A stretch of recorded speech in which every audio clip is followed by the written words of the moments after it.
Hey guys, तो आज हम देखने जा रहे हैं चेनसॉ मैन के एपिसोड नंबर 58 को। और अगर आपने पिछले एपिसोड्स अभी तक नहीं देखे हैं तो आपको डिस्क्रिप्शन और कमेंट सेक्शन में प्लेलिस्ट का लिंक मिल जाएगा। तो चलिए बिना किसी देरी के इस एपिसोड को शुरू करते हैं। तो अब तक की कहानी में हमने देखा था कि डेविल हंटर्स भारी संख्या में सभी देशों में मौजूद चेनसॉ मैन चर्च पर रेड मार देते हैं और सभी को गिरफ्त में ले लेते हैं।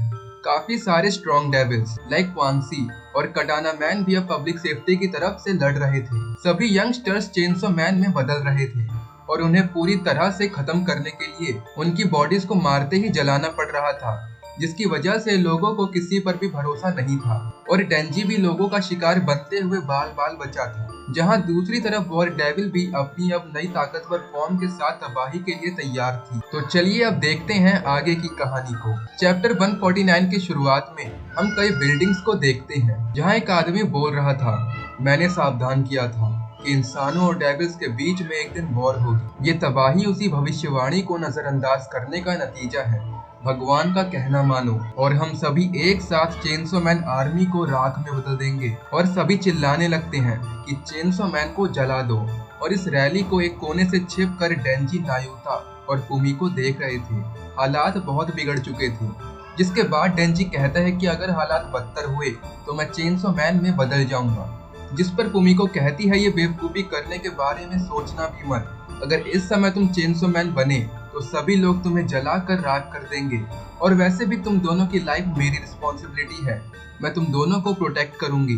जिस पर नायुता कहती है कि मुझे तेरी प्रोटेक्शन की जरूरत नहीं है, मैं तुझसे कई गुना ज्यादा ताकतवर हूँ। मैं उस हर एक चीज की जान ले लूंगी जो हम पर हमला करेगी। ये सुनते ही कुमिको नायुता को देखने लगती है और पूछती है, और अगर इंसानों ने हम पर हमला किया तो क्या तुम उन्हें भी मार दोगी?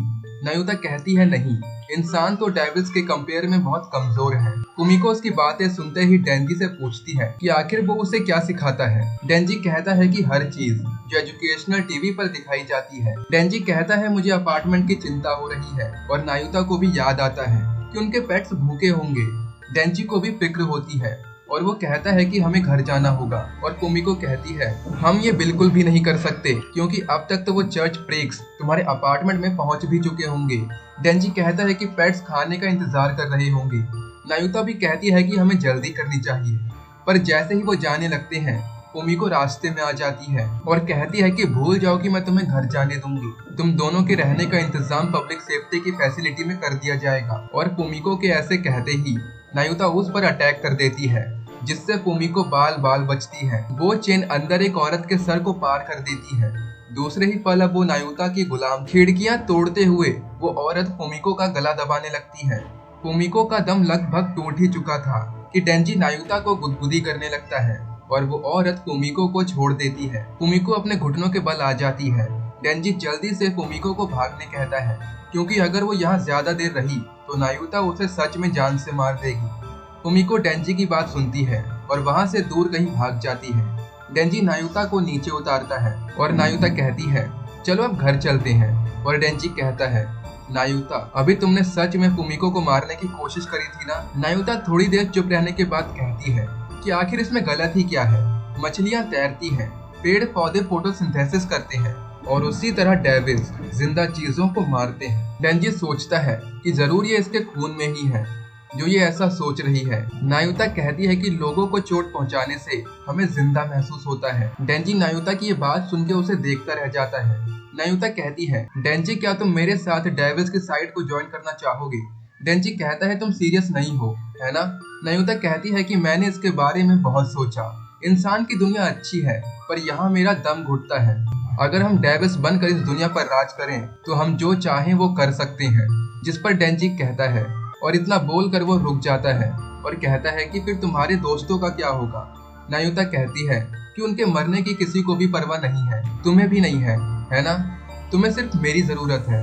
डेंजी कुछ सोच रहा था और नायुता उसके दिमाग में झांक लेती है और कहती है कि तुम अभी अस्सा मिताका के बारे में सोच रहे थे ना? डेंजी शॉक रह जाता है। आखिर वो लूजर तुम्हारे लिए क्यों इम्पोर्टेंट है? तुमने अपनी जान भी उसके लिए खतरे में डाल दी थी। मुझे ये समझ नहीं आ रहा है। डेंजी कहता है, क्योंकि हम दोनों ने किस की थी।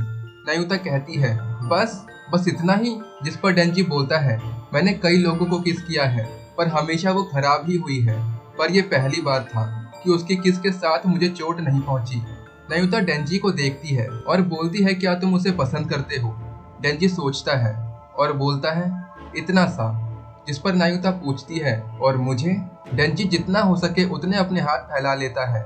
नायुता बहुत खुश हो जाती है और कूद कर डेंजी को गले लगा लेती है, ये कहते हुए कि ठीक है, मैं इंसानों को नहीं मारूंगी, अब जल्दी से घर चलो। तो गाइस, ये चैप्टर यहीं पर खत्म होता है। चेनसो मैन के रिसेंट चैप्टर्स में इंसानों में डेविल्स के लिए नफरत काफी बढ़ चुकी है। एक तरफ वॉर डेविल, दूसरी तरफ नायुता, और आने वाले चैप्टर्स में हमें शायद डेंजी का सामना डेथ डेविल के साथ देखने को भी मिल सकता है। तो अगर आपको ये वीडियो अच्छी लगी हो तो लाइक कर देना, चैनल को सब्सक्राइब कर देना। तो मैं मिलता हूँ आपसे नेक्स्ट वीडियो में, तब तक के लिए बाय बाय।